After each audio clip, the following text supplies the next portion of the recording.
এক গ্রামে বাস করত একজন দরিদ্র মুসলমান মানুষ, নাম তার ইউসুফ। তার কোনো বড় ব্যবসা ছিল না জমিজমা। কিন্তু তার সবচেয়ে বড় সম্পদ ছিল আল্লাহর ওপর অটল বিশ্বাস। প্রতিদিন ফজরের নামাজ পড়ে সে বলত, হে আল্লাহ, আজকের রিজিক তুমি নিজ হাতে পৌঁছে দিও।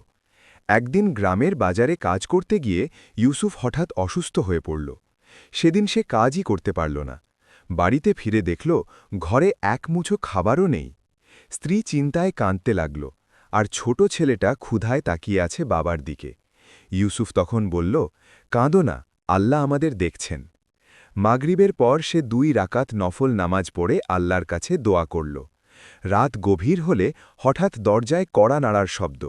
দরজা খুলে দেখে একজন ধনী লোক দাঁড়িয়ে আছেন।